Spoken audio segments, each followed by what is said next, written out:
Hey guys, this is Steve at Web2Ink. In this video we're going to talk about adding custom products to your website. And we're going to specifically talk about all over printed products.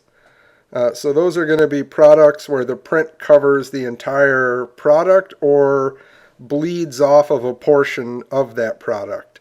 And I'm not really talking about like business cards and postcards and banners and other full bleed products that get trimmed. I'm talking more so about like merchandise products that have full bleed prints, like a mouse pad or a koozie or an all-over print shirt or a tote bag.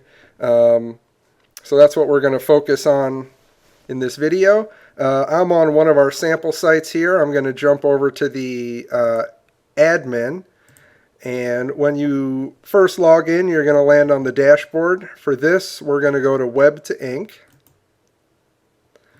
and when you click on Web2Ink you're going to land on the general page or the general tab. You're going to want to click Visit Web2Ink Administration. So this is going to take you to your dashboard, which is on our server. So this is where you're going to add custom categories. You can add your own clip art, your own fonts, all kinds of stuff. But the main reason for using this interface here is to add custom products to your store. So let's get started. I'm just going to click on products. As you can see, there's no products in this list right now. This will only show your custom products, and any products that you make here are private to your website. They're not shared with any of our other users. So let's get started. I'm going to hit Add New Product, and we'll call this All Over Backpack. All Over Backpack. And we'll give it a SKU.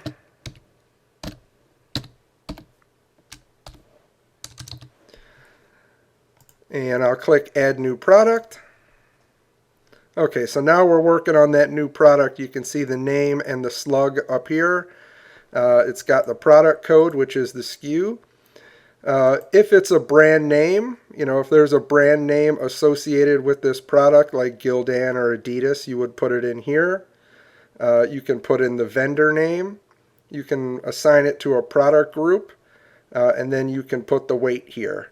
You definitely want to have the weight, and if it's applicable, I would fill these out.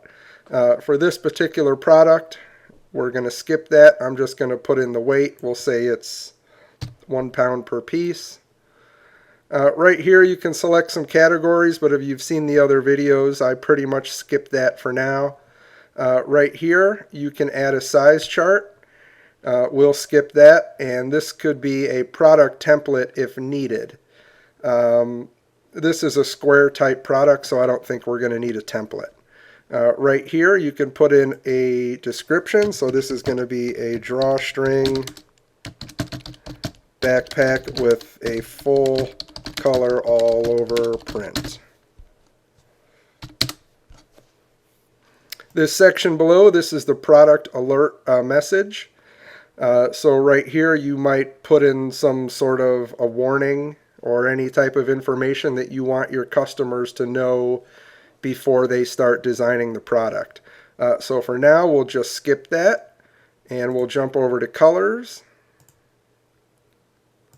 I'm just going to choose, nope, on this site there's no colors in the list, so let's make one.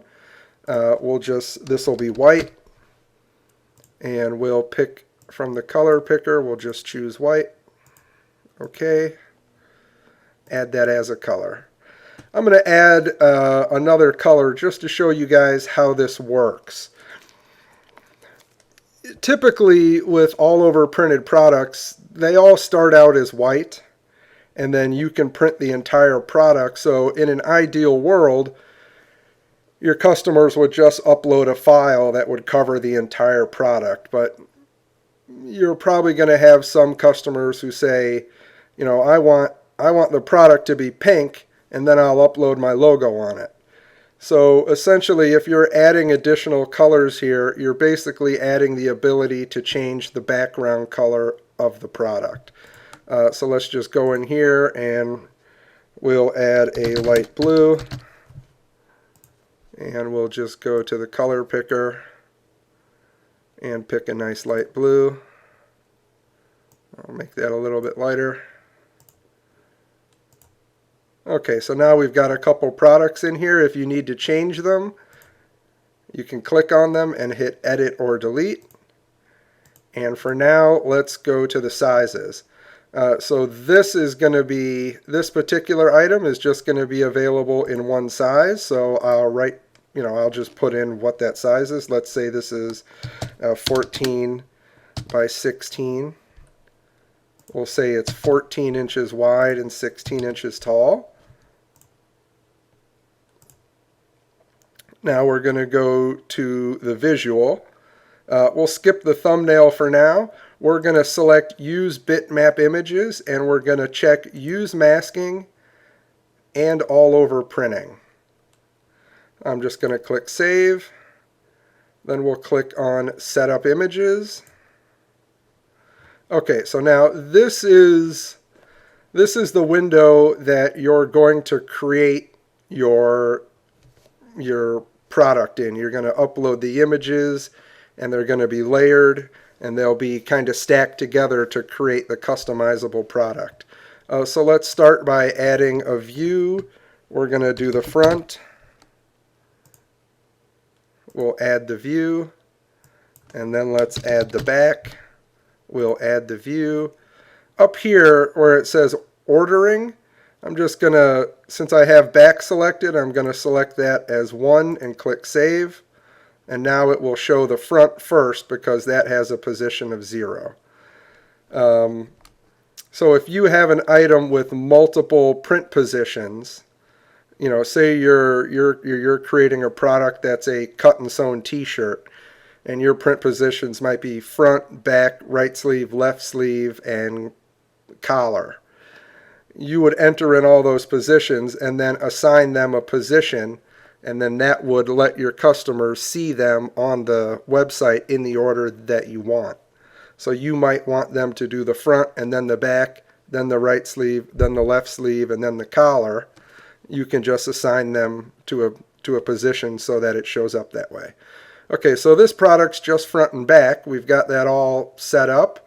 So we're going to go here and upload the images. I'm going to give this first layer a name, and it's going to be, I've got the front selected, so I'm going to call this front base. And right here I'm going to select main color. So what that means is right now I'm going to upload the base layer. This is the layer that is going to change colors, or that any files that are uploaded are going to sit on top of this layer and they'll be masked to that layer. So I'm just going to upload a file here. Let's see. I should have, okay, masked products. Right here, this is the backpack, and that's the base layer. Typically, when you create these products, you're going to need 2 layers, a base layer and a mask layer. The base layer can just be solid black, and the mask layer is going to be a well, they're both going to be transparent PNGs. The base can be solid black. The mask layer is going to have all the shading, so this is essentially what's going to make it look realistic. So I'm going to upload this base layer. Okay, so as you can see, we've got the base layer here. It's showing up as pink just because that's the color that represents that it's going to be the main color. That is not going to show up in the actual design. So let's add the next layer, and we'll call this front mask. And this one I'm going to set to no colorize.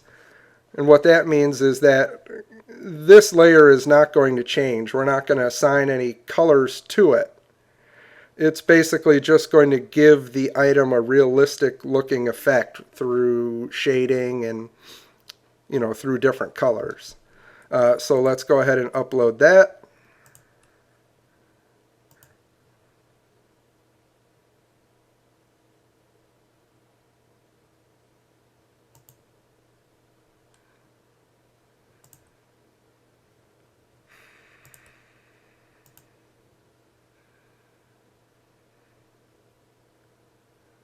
Great. So now we have the image for the mask layer, and you can kind of see this looks realistic now, like it's a, this is one of these nylon or polyester type of little cinch bags that all the kids are using now. So this kind of gives it the appearance of some wrinkles. So now we're going to add a printable area, and being that we're going to be printing this all over, we can essentially just leave this printable area which covers the whole entire product. So I'm just going to put this in here. I'm going to give it a width of, I think we had said 15, so I'll save that. So now this is created. Just for the sake of not making this video last forever, I'm just going to get rid of the back side, and we'll just kind of make this a single-sided item. Okay, so now we've got the front side here. I'm going to go ahead and make this item visible, and I'm going to save it. And now let's go ahead and test it in the design tool. So I'm just going to click Preview in Designer. Okay, so here's our product. And let's go ahead and test and do a little designing and make sure that everything looks right. I've already got an image loaded, so I'm going to click on that. I'm not going to add any effects. The number of ink colors, this will be a digital print process, but this preview where you can test this in the designer before you import it, it defaults to screen printing, so we'll just select one and hit continue. And we'll put this on the background, and there we can see that it's working exactly how we're wanting it. So it's only showing up within the printable area, and we're able to move it around and adjust it. So say if we wanted to create a background layer, and then we wanted to add something on top of that, it's very easy. We could just go to our computer, select a new file, and upload it. Since you can't have two items that are backgrounds, it's always going to upload additional files as layers. So I can just move this around and position it however I want. Okay, so this appears to be working great. I'm just going to close this. And we'll go back to here. So let's add one more product right quick. I'll just kind of go through and add this product without explaining everything as I go. So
And there we go. That product works fine.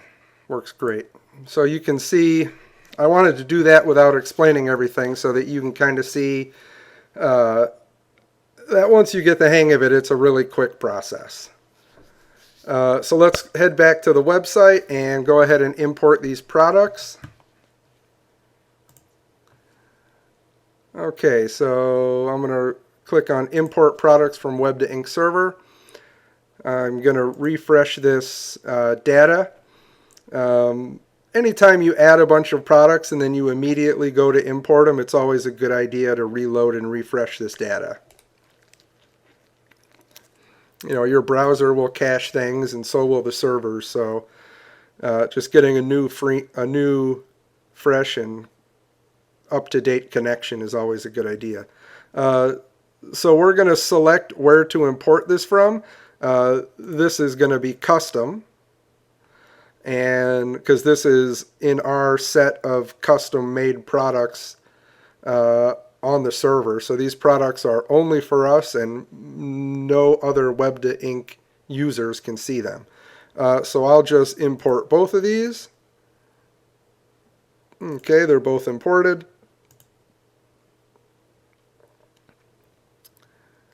We'll go here and take a look.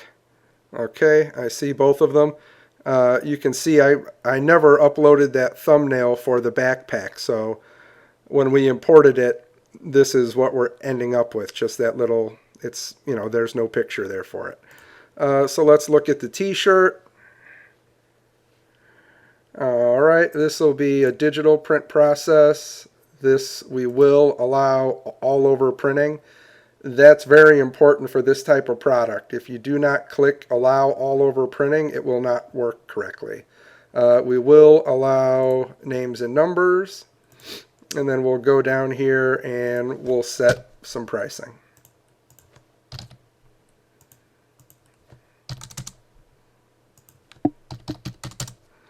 Say $35 for one, $25 for 12, $20 for 100 or more.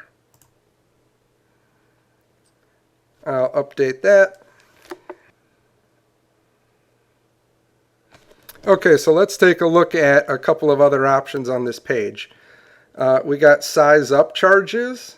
One thing to note here is if you're creating new custom products, you will have to come in here and add any additional charges based on the sizing. So for 2XL, we'll say those cost $2 more. If you had additional colors, and there's a price difference, you can add them here. This particular product only comes in white, so we don't have to worry about it. I'll just update that. And then now let's take a look at this item live on the website. So this link here is to the product page, and this link here is to the product preloaded in the design tool. So let's go to the product page. Okay, so we've got the all over tee. And as you can see, you can get your pricing here. And then let's check it out in the design tool.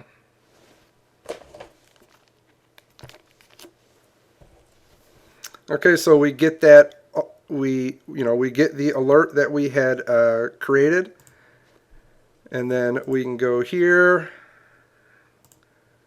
and let's use something different since that's the same files that we tested it with on the server. Let's see here. Oh, this is a good one. Okay. So we're going to use this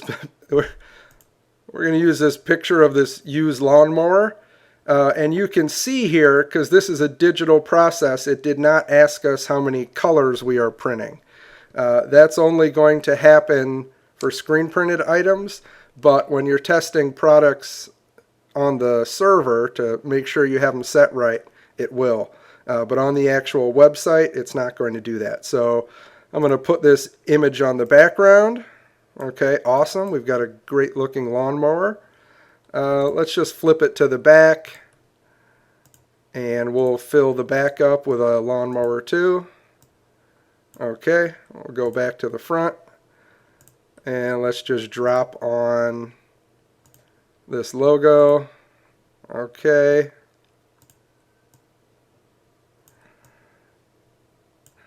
Okay, this shirt's pretty awesome now. And we'll go ahead and add some names and numbers to it. When you're adding names and numbers, you're always going to see the word example. But when someone makes a purchase, they'll be able to fill out their roster. So that looks silly. Let's make it white. Maybe it'll stick out more. There we go. We'll just add an outline. There we go. We'll go back to team order. We'll add some numbers. Get them sized up how we want. And we'll set them the same way with an outline. There we go, perfect. So we got a really cool shirt with a used lawnmower with my logo on the front, and then we got some personalization on the back. So this item works perfectly in the design tool. Let's go back to the admin and we'll wrap things up. So if you're uploading something that's going to get an all over type of design like that, it's going to be really important that you choose the right print process. In this case it was digital. And it's going to be really important that you have allow for design online, express design. You don't have to have team order, but it's critical that you have all over printing checked. And then you'll just go down here and set your pricing. And then any price variables based on size you would set here. And if there are any price variables based on colors, you would set them here. But with most of the all over printed stuff, it starts out as white and just receives a full print. So that usually doesn't apply as much. If you guys have any questions, as always, feel free to reach out to us. Thanks a lot. Bye-bye.